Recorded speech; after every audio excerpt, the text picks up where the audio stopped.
fale através da tua palavra. Alcance o nosso coração e transforma, renova e dê nova vida a cada um que aqui está. Em nome de Jesus te agradeço. Amém.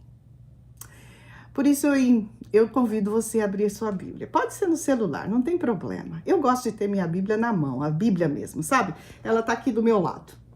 E eu convido vocês a abrir a Bíblia em João capítulo 11. Vocês falaram, Raquel, João capítulo 11 outra vez? Não, João capítulo 11, para mim, é história para esse momento. Tem muitas na Bíblia. Mas eu não sei se você perdeu entes queridos, pessoas queridas nessa pandemia. Eu perdi 2 tios em Natal com o Covid. Uma diferença de pouco mais de 1 mês e pouco, 2 meses cada um. E foi muito triste para minha família. Mas talvez você tenha tido outras perdas. Um emprego, a sua saúde, filhos longe do Senhor, um divórcio, um relacionamento quebrado. Sabe, são perdas que precisamos encarar e passar nesse mundo. Isso nos deixa em situações, às vezes, muito difíceis e choramos. Choramos e clamamos a Deus e, às vezes, não escutamos nada. Mas João 11 é uma história de perdas. João 11 é uma história onde nos ensina preciosas lições de quando queremos uma coisa e não recebemos naquela hora que precisamos. Quando João 11 nos ensina como lidar com desapontamentos, com frustrações. Quando estamos esperando, sabe? Aquilo que a gente espera e não chega.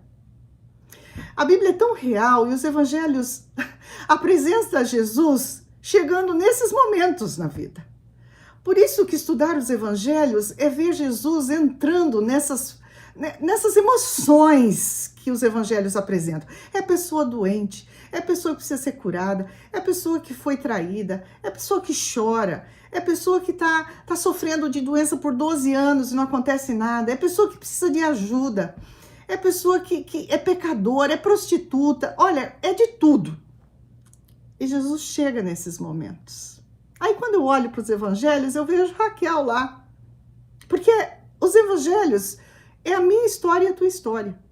A gente se encontra nessas histórias, nessas narrativas bíblicas, e é o mesmo Jesus que nos encontra. Aquele que encontrou essas pessoas naquele tempo, e é o mesmo Jesus que nos encontra hoje. Pessoas que choram também, pessoas com medo, pessoas com vergonha, pessoas que parecem que não vai ter a segunda chance. Lembra de Pedro? Ai, tantos outros. E Jesus vai lá e busca, traz de volta. Porque os evangelhos é salvação. Mostra Jesus, aquilo que ele oferece, ele é. E a história começa assim. Vamos abrir? João capítulo 11. Você sabe que essa história ela tem 2 partes, né? A primeira parte, ela começa no versículo 1 e vai até o versículo 16. Aí você vai encontrar Jesus e os discípulos discutindo a situação de Lázaro. Por que ele devia ir para a casa dele? Por que ele ficou? Por que ele não foi lá na mesma hora que ele soube que o melhor amigo dele estava doente? Então vem essa narrativa no primeiro capítulo do versículo 1 a 16, essa narrativa, essa conversa, né? E os discípulos, então, do lado de Jesus e observando o que ele iria fazer, como ele iria lidar com a situação. Mas é no versículo 17 que eu gosto da primeira sentença e a primeira lição dessa meditação com vocês. Vamos ter 4 lições, mas essa é a primeira. Jesus não chegou no primeiro dia ou antes dele falecer. E a gente pode se encontrar nesse momento, nessa mesma situação. Mas o verso 17 começa assim: ao chegar. Eu amo essa expressão. Ao chegar, você já passou por aquele momento que você está esperando aquela resposta, você está esperando aquela pessoa porque vai mudar a tua vida completamente. Você está esperando uma resposta do Senhor e chega. Bom, aqui começa assim, versículo 17. Ao chegar, Jesus verificou que Lázaro já estava no sepulcro. Quantos dias, meus amigos, irmãs e irmãos? 4 dias. Nossa, por que 4 dias? Mas a Bíblia diz, ao chegar, ele chegou. Não chegou no primeiro, não chegou no segundo, no terceiro, no 4º dia. E a primeira lição aqui é, ele chega. Fale para você mesmo, Jesus chega.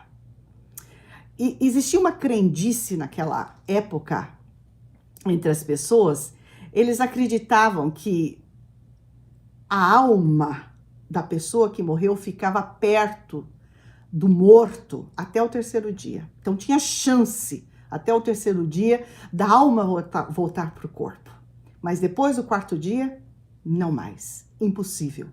Então já existia toda aquela choradeira, aquela tradição de choro, aquela tradição de pranto, e toda da cultura da época, porque não tinha mais esperança, não tinha mais solução. Bom, até o 3º dia pode ser, mas não mais. E é exatamente aí que Jesus chega, no 4º dia, quando na cabeça dessas pessoas não tem mais solução, não existe resposta, é o fim. Não mais. E Jesus sabia disso. Ele lê. Ele sabe o que está na mente das pessoas. E Jesus chega. Como eu gosto disso. Jesus chega 4 dias depois para realmente mudar o rumo dessa história. Mudar o rumo de toda essa narrativa. E mudar o rumo de toda essa superstição judaica da época, onde todos estavam esperando que alguma coisa acontecesse. Não tinha esperança. Mas Jesus chega e muda toda a história. Sabe, algumas vezes eu fico pensando nessa pandemia, não é? Quando Jesus realmente vai chegar e encerrar tudo isso? Mas a promessa de hoje, que a Bíblia nos dá, e Jesus nos fala, eu chego. Porque a Bíblia diz, ao chegar. Isso me conforta muito. Põe na sua mente, coloque isso na sua mente, que essa história, ela só nessa frase, ela já muda de tristeza para esperança, de tristeza para alegria, de escuridão para dia, para luz, e de tristeza para bênção, porque é o fato de Jesus chegar. Lição número 1, não importa onde você está na sua vida hoje, não importa que caminhos você escolheu seguir, ou talvez você não vê nenhum movimento do Senhor, ou ação do céu na sua vida, mas uma coisa você precisa colocar na cabeça, ele chega. E ele chega, ele muda. Ele chega, ele abençoa. Ele chega, ele transforma. Ele chega, ele renova. Ele chega, ele dá esperança e vida. E sabe, nessa conversa, a primeira que sai ao encontro de Jesus é Marta. E imagina por quê, não é? Marta é aquela de ação. Eu olhando essa história e lendo, eu falei, não, Maria vai correr primeiro, porque ela já gosta de estar perto de Jesus. Lá na outra história, ela já estava lá sentada. Não, aqui é Marta, porque Marta já queria ser a primeira a reclamar, a primeira a falar. E a gente sabe o que ela falou. A Bíblia diz que Marta se levantou primeiro. E você vê no verso 38, 42, até 42, você vê a Marta se levantando. E ela vai ao encontro de Jesus. E ela diz assim... Ai, Marta, lá no versículo 21, ela se levanta, ela corre e foi encontrá-lo. E ela diz assim, Jesus, se você estivesse aqui, ai, se o Senhor estivesse aqui, meu irmão não teria morrido. Você sabe que essa frase ela é tão profunda? Ai, Senhor, se o Senhor estivesse aqui, meu irmão, ele não teria morrido. Sabe, alguns teólogos, eles dizem, em alguns comentários que eu li, que esse foi o discurso mais humano, mais profundo de um coração humano na Bíblia. Ai, Senhor, se o Senhor estivesse aqui, meu irmão não teria morrido. Será que quantos de nós já passamos por esses momentos? Ai, Senhor, se o Senhor estivesse aqui. O discurso mais humano que a Bíblia relata, em toda a Bíblia. Alguns teólogos falam isso. Mas depois que Marta fala, Jesus vem com a falta de esperança, desesperança de Marta, com a realidade da promessa em Jesus. Eu acho isso lindo. Com a desesperança de Marta. Ah, Senhor, se o Senhor estivesse aqui, com a realidade da promessa de Jesus, que em seguida ele fala no verso 25. Marta, Marta, eu sou a ressurreição e a vida. Mesmo que seu irmão esteja morto, ele vai viver. E aqui ele diz, aquele que crê em mim, ainda que morra, viverá. E disse-lhe Jesus a Marta, eu sou a ressurreição e a vida. Aquele que crê em mim, ainda que esteja morto, vai viver. Que coisa mais linda! Num discurso humano, profundo, desesperador, desesperança total, Jesus vem com a realidade da promessa. Eu sou a realidade que você precisa nesse momento. Eu sou a ressurreição, a vida. E aquele que crê, mesmo que seja no buraco, no pecado, nos seus pecados secretos, nas suas escolhas erradas, aquele que crê, ainda que esteja morto aí nessa vida, viverá. Que coisa fantástica! Para a gente colocar, isso é lindo na nossa vida, nesse momento. Conhecer Jesus é saber que tem ressurreição e vida. Conhecer Jesus é saber que tem ressurreição e vida. Mas ter Jesus é ter ressurreição e vida. Que coisa linda! E agora Maria vem correndo, né? Depois da conversa de Marta, ela vem no verso 32, ela também fala a mesma coisa. Ah, Senhor, se o Senhor estivesse aqui, meu irmão não teria morrido. Parece que elas combinaram, não é? Mas Jesus vê Maria chorando. Marta estava lá reclamando. Maria já vem chorando, ela vem já com emoção, ela já vem pronta para se debulhar e se prostrar nos pés de Jesus outra vez e chorar. E é por isso que eu amo a Bíblia e as Escrituras, porque a Escritura não esconde nada, nenhuma emoção nessa história. E aí vem a segunda lição. Quando Maria chega para Jesus, Jesus faz uma pergunta linda. E é uma pergunta que ele faz para a gente. E é por isso que essa história fala muito nesse tempo difícil que a gente está vivendo, né? Ele é no versículo 33. Ao ver Maria chorando, Jesus agitou-se no espírito e perturbou-se.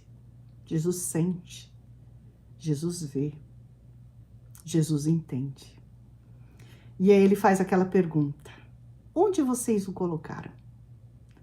E Maria então vira para Jesus, olha para Jesus e fala uma frase fantástica. Vem e vê, Senhor. Verso 34. Vem e vê. Que coisa linda. Isso é tão lindo e próprio e bonito para esse momento de jejum e oração.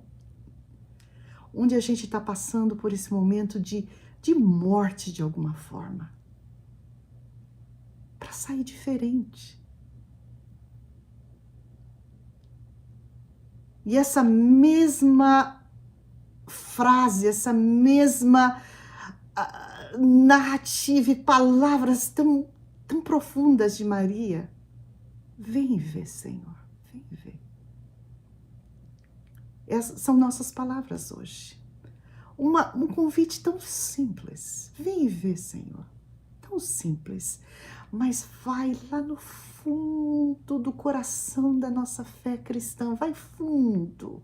É o nosso choro, é o nosso pedido, é a nossa permissão para Jesus entrar e ver o que precisa ser visto na nossa vida, lá onde ninguém vê, lá no escuro. Mas se a gente leva Jesus até lá, vem ver, Senhor. Vem ver meus pecados ocultos. Vem ver onde eu luto cada dia. Vem ver aquilo que eu não sou, Senhor. Mas para os outros eu tento ser, mas eu não sou. Vem ver, Senhor. Vai lá.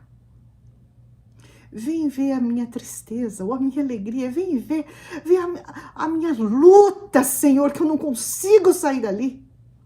Vem ver a minha morte ali onde eu estou morrendo. É lindo isso. Jesus vem e vê. Essa é a segunda lição. Não esquece. Primeiro ele chega. Depois ele vem e vê. E ele abre as possibilidades de mudança e de transformação, de conversão, de renovação e de nova vida. Uau! Que coisa bonita. E a lição número 3. No verso 33, quando ela fala, vem ver, Senhor. O verso 34, que fala isso, segue no verso 35, que diz assim, e Jesus chorou. Que sequência, ele chega, ele vem e vê, e ele chora. Olha, eu não sei, mas as mulheres, elas têm essa coisa de emoção, né? Eu quando conto alguma coisa para o meu esposo, e com toda a minha emoção, com toda a minha tribulação que eu estou passando, ou um momento difícil, ele chora comigo, é tão diferente. Parece que ele entra na minha dor, ele me abraça com um coração terapêutico, um ouvido terapêutico. Parece que ele me entende, ele me abraça. Jesus tinha essa capacidade, não é? Ele chora. Ele não está naquele grupo, homem não chora. Ele chorou. Ele mostrou a emoção dele, que estava duro de aguentar. Ele também chorou diante da morte. A vida chorando diante da morte. A solução para a morte chorando diante da morte. Jesus chorou. Ele chora conosco. Não pense que você está chorando sozinho. Nessa pandemia, nesse lockdown, nesse distanciamento, nessa falta de mobilidade, de ver entes queridos, de estar com pessoas, de sofrer diante de tantas perdas a cada semana, a cada dia. E o sofrimento daqui, o sofrimento agora está perto, muito perto, não é? Jesus chora. E a gente entende isso porque Isaías 53, versículo 4 diz, ele tomou sobre si as nossas debilidades, não é? As nossas tristezas. Ele foi um homem de, em inglês, sorrow, um homem de sofrimento. E ele entende o nosso choro. Porque o choro faz parte da existência humana, não é? Olha, eu encontrei um pregador aqui americano, e ele é um teólogo muito querido aqui nos Estados Unidos, pastor Angel Manuel Rodrigues. E ele, quando ele relatou a história da viúva de Naim, eu chorei muito nesse sermão dele.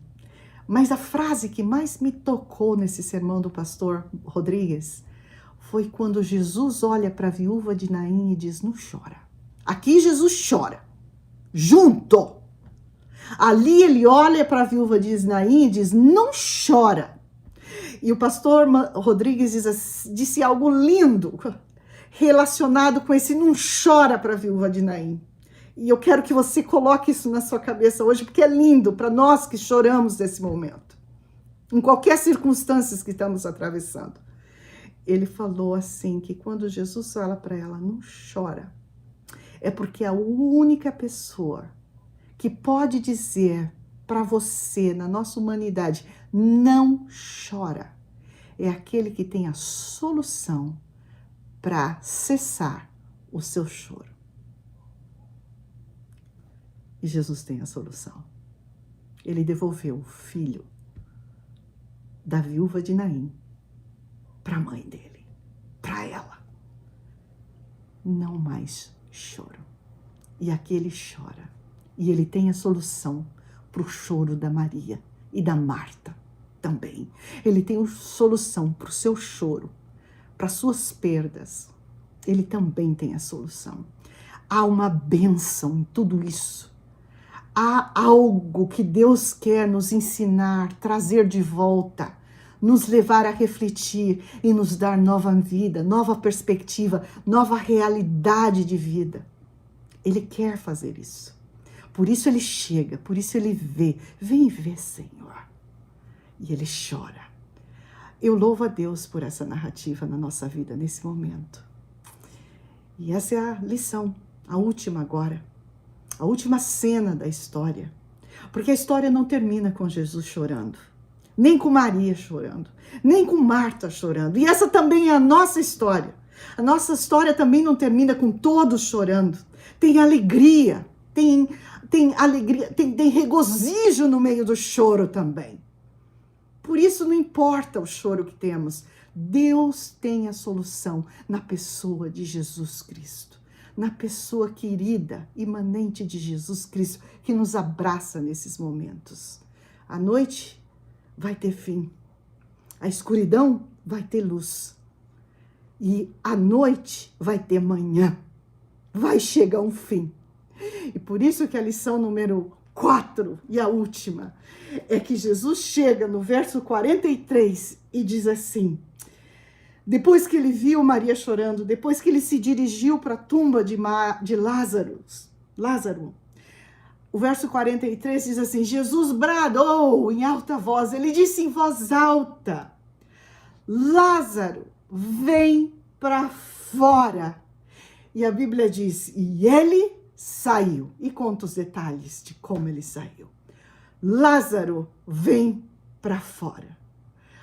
Que coisa fantástica, a ressurreição, a vida de novo. Não mais morte, não mais pranto, não mais dor, mas vida. Ele chega, número 1. Ele vem e vê, número 2. Ele chora conosco, número 3. Mas o mais lindo de tudo, no final da história, da minha história, da sua história, que pode ser hoje, ele pode dizer: Lázaro, Raquel, vem para fora. Tem vida para você ainda. Tem restauração. Tem abundância de vida, tem vida nova, tem luz, tem caminho, tem solução pela frente, tem esperança.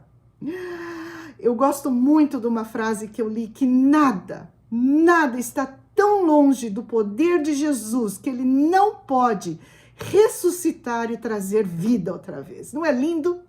Pode ser que você esteja longe do Senhor, tentando jejuar e orar, mas você está longe. Tem vida para você. Pode ser que você esteja aí conectado com o Senhor dia e noite e dia, mas o seu coração ainda tem pecado. Tem vida para você, tem ressurreição. Pode ser que as suas emoções não estejam organizadas, ou você está vivendo algo que você não quer. Isso faz parte da nossa caminhada como cristãos, por isso que eu acho lindo dizer que a vida cristã vitoriosa é uma série de novos começos a cada dia, Um novo começo, uma nova ressurreição, uma nova vida. Vem e vê, Senhor. Vem e vê, entra. Ressurreição disponível. Não é lindo? E aqui, nada. Ponha na cabeça essa palavra, nada, é absoluto. Nada está tão longe do poder de Jesus que ele não pode ressuscitar e trazer vida e dar nova vida outra vez. Aquilo que está submerso, aquilo que está escondido, aquilo que não acontece mais nada, ele pode tocar e trazer. Vem para fora aquilo de bom, de bonito que não está acontecendo.